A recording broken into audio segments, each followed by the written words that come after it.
Hi అండి. Hello. ఈరోజు recipes ఏంటో తెలుసా? పాలకూర పప్పు అనమాట. కందిపప్పు, పాలకూర. అందులోకి ఇలాగ మామిడి టెంకలు ఉంటే వేసేసాను. ఒక 4 టెంకలు. మామిడికాయ ముక్కలు చేసినప్పుడు ఆ టెంకలు ఉంచేసి ఇందులో వేసాననమాట. ఇదైతే క్యాప్సికమ్ కర్రీ కోసం మసాలా పౌడర్ రెడీ చేస్తున్నానండి.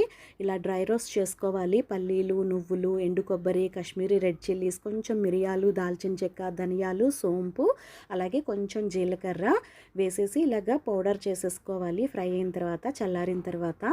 ఇంకా ఇదైతే క్యాప్సికమ్ కర్రీకి ఏంటంటే మనం పోపు వేసేసుకోవాలి. ఆవాలు, జీలకర్ర, కరివేపాకు, కొంచెం పసుపు, ఒక ఎండుమిరపకాయ తుంచుకొని పోపు వేగాక క్యాప్సికమ్ ముక్కలు వేసేసి కొంచెం మగ్గాక టమాటా ముక్కలు కూడా వేసేసి మగ్గిపోయిన తర్వాత సాల్ట్, మనం తయారు చేసి పెట్టుకున్న ఆ మసాలా పౌడర్ని జల్లేసుకోవడమే.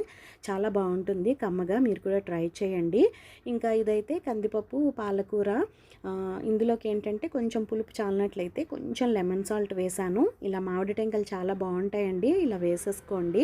పప్పుల్లోకెన్నా, పులుసుల్లోకెన్నా ఇలా వేసుకుంటే బాగుంటాయి. ఇంకా ఈరోజైతే వైశాఖ పౌర్ణమి కదండి.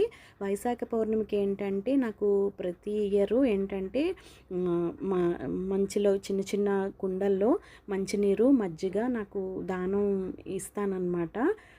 ఎవ్రీ ఇయర్ ఇస్తూ ఉంటాను. నాకు అలా కొన్ని సంవత్సరాలుగా అలవాటు అయ్యింది.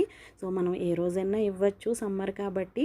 మాకు ఒక తమ్ముడు చెప్పాడు ఇలా ఈరోజు ఇమ్మని. అందుకని నేను 2019 నుంచి అలా ఇస్తూ ఉంటున్నానమాట. సో మధ్యాహ్నం వెళ్ళి ఇచ్చేసి వస్తుంటే నాకు ఇలాగా తాటి ముంజలు కనిపించాయి, తీసుకొని వచ్చానమాట. సో మీరు కూడా తప్పకుండా తినండి చలవ చేయడానికి.